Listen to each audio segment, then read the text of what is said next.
Hello, my little Lunas. Hope you're having a fantastic time wherever and whenever you may be. Day, night, dusk, dawn, low tide, high tide, whatever it is for you. You can call me at Lovegood, and today I'm presenting you with Stress Test by KittenCrusade on AO3. Thank you so much, KittenCrusade, for letting me podfic this fic, if you somehow find this. Little Lunas, if you can go give your love to the author of this fic. That is the fic Stress Test by KittenCrusade on AO3. Just before we start, my voice acting is horrible, so please be wary of that. I'm trying to get better, but it's just not it. This fic is not rated, but there are a few warnings for this one. There are graphic depictions of violence, blood and injury, implied/refrenced torture, and the aftermath of torture. I think that's all the actual warnings for this one. Again, if you want to see all the rest of the tags, then the link to the fic will be in the comment by me in this video. So please go check them out, give them all your love. That is all the warnings for this one. This is a 2-shot, so there's 2 chapters in it. But thank you for tuning in and listening to me. But enough of my rambles and jambles, and let's get into the fic. This is the summary. Summary. When the Commission order a DNA test on Ulfuan while he's in prison, the results uncover a surprising link to one of the most promising and upcoming heroes. When they inform Toshinori of his successor's lineage, he immediately starts worrying. To get to the bottom of the situation, he agrees to send the young teen in for an interview. It is not a good time for Zuko. When Izawa finds out where his student is, he rains down hell on the Commission, with the help of the competent members of the UA staff, of course. Chapter 1. Thin leather comes down on exposed skin once again. Another repeat of the same 3 questions are barked aggressively at him once again, and besides the half-bitten back whimpers and screams, he stays silent. Once again. He had given up trying to tell them the truth hours ago. They didn't believe him, so what was the point? As he kneeled on the cold floor, wrists chained in front of him, and suppressor collar locked around his neck, he reflected on how he got to this point. It had been a few days at this point.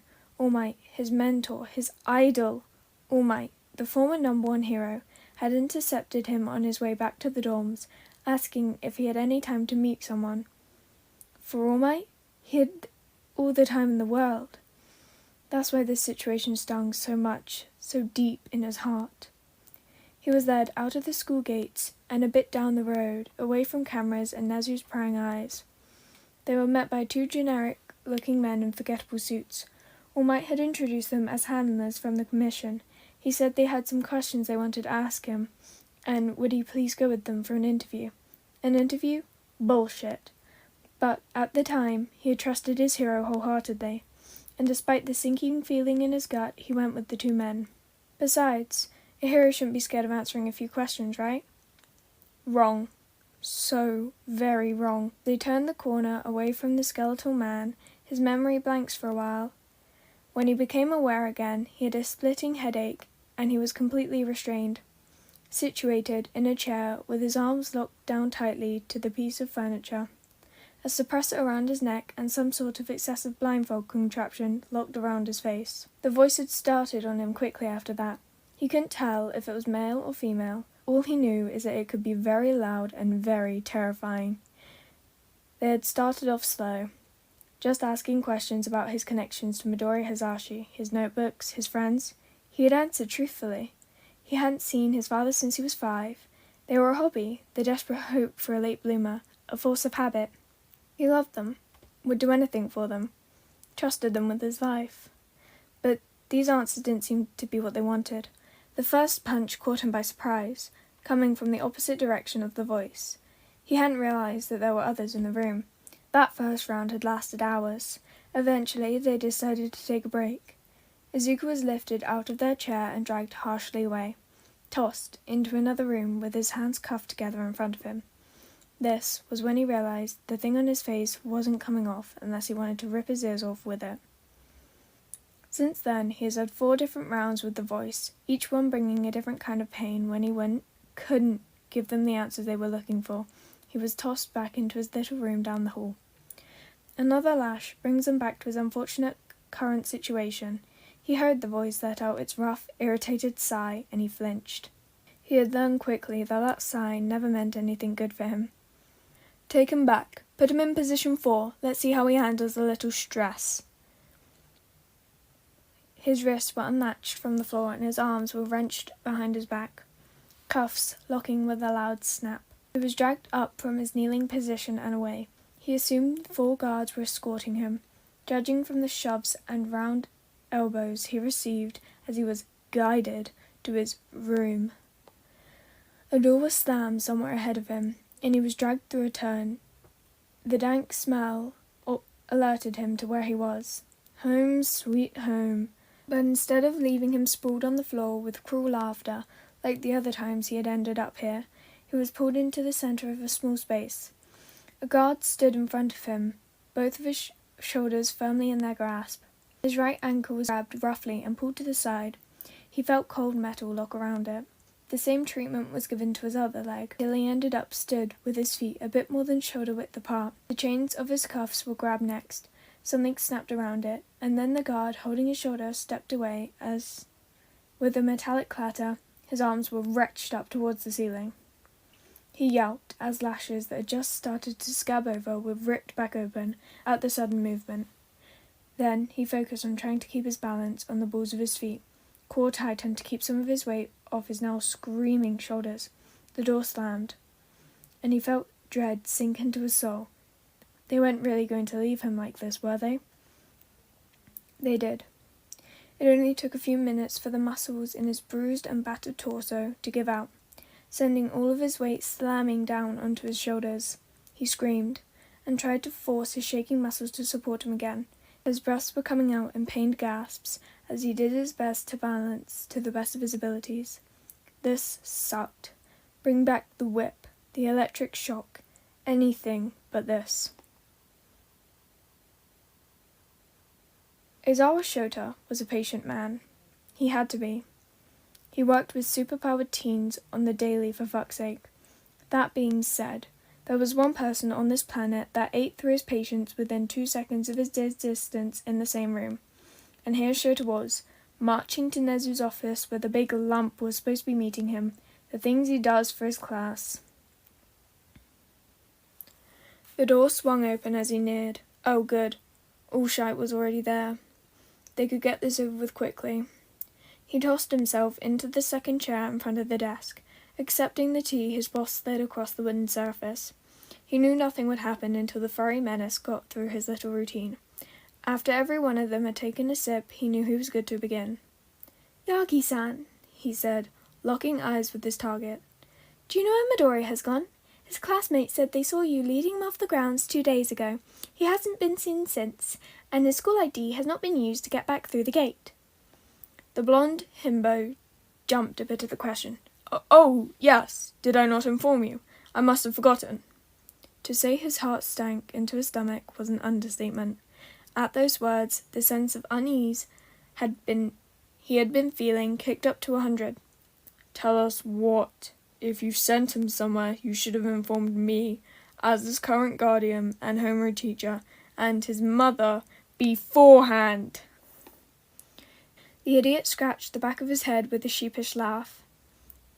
Well, it happened kind of fast. You see, the commission caught wind of his parentage, and when they told me, I thought of his notebooks, and one thing led to another." Nezu held up a paw to interrupt his tangent. "Yagi-san, why would his parentage matter to the commission? Midoriya-kun is under UA's protection. They have no reason to be looking into our students." The retired symbol's face dropped. You see, this is kind of painful for me to talk about. They did a DNA test on All For One, and it matched up with young Midoriya's medical file. To think, he had been the UA traitor this whole time. There was a moment of silence before Shota burst out in incredulous anger. What?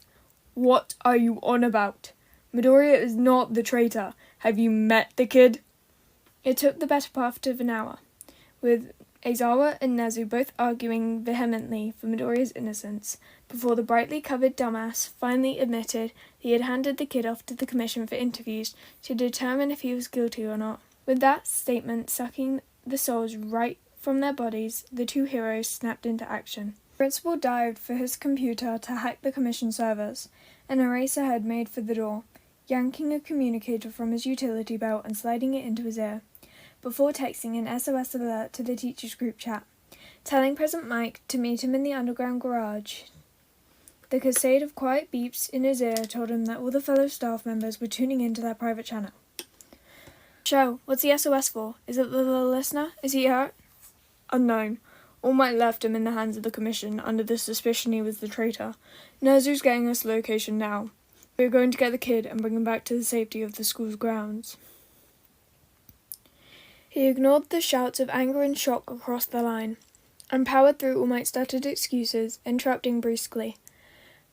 Midnight, Cementos Hound Dog. You will be Team A. Take one car and head to the destination. You will be responsible for getting us in and finding the kid. You might also have to stay behind once we get in for cleanup. Mike and I will be in Team B. Hound Dog, once you get us to Midoriya, you will back up the other two. Mike and I will get the kid out into base, understood? He got confirmations from the heroes in question, and spent the next minute it took to get to the garage, spreading out whoever was left to keep the watch on the dorms, which Nezu had sent into lockdown. As he made it through the door from the stairwell, the rodent was confirming a location. The car with Team A was peeling out the exit instantly. Shota jumped into the passenger seat of the van Mike had chosen while they were tearing after the other car, before he had closed the door. He pulled up the coordinates on the GPS system. It was all the way across the city. Great.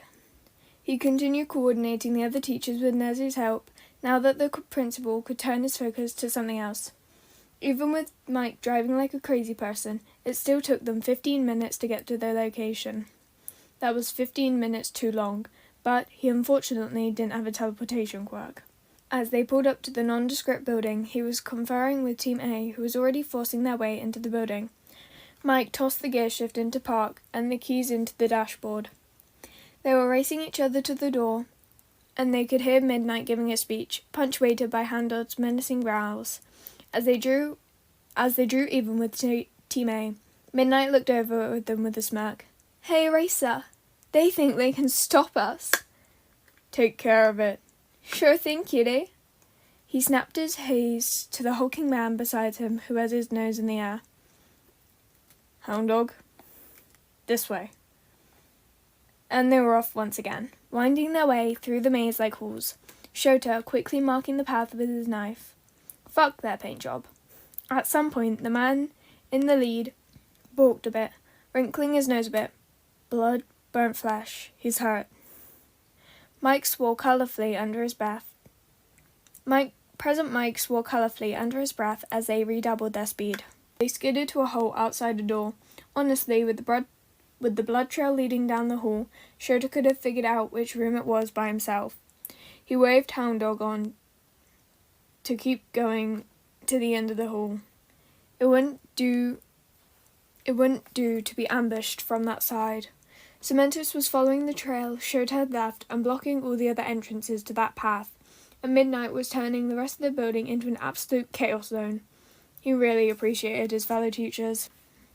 Mike put his hand on the doorknob and looked at Eraserhead for confirmation. He nodded, hand wrapped in his capture weapon, bracing for who and whatever they may find. Okay, so first of all, that is not the end of the chapter, but I am gonna cut it there for today, only because for two reasons. One, I have no time to record the last bit, and two, because my voice is absolutely horrendous today. My throat really hurts, and yeah, so I'm really struggling to record right now.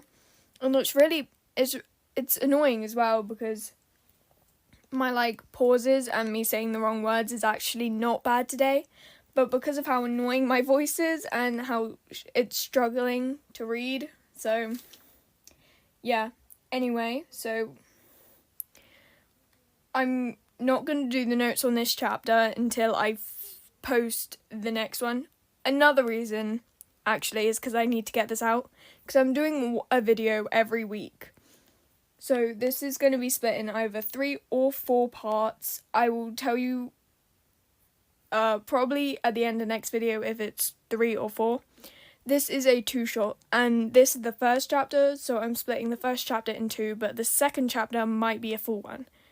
If you are confused, then just leave a comment and I'll hopefully... Sorry, my voice is shaking right now. I might be dehydrated. I don't know, but anyway. So yeah, I'm ending the fic there for today, but so the next half will probably be out next Thursday when I next post. But anyway, that is all for today, my little Lunas. This is a little reminder that you might have something to do or check. I hope you all have a fantastic time, wherever and whenever you may be, day, night, dusk, dawn, low tide, high tide, whatever it is for you. You can call me at Lovegood, and that was part 1 of, part of chapter 1 of Stress Test by KittenCrusade on AO3. So sorry that my voice is so shaky. I really hope you can't hear it in the actual fic.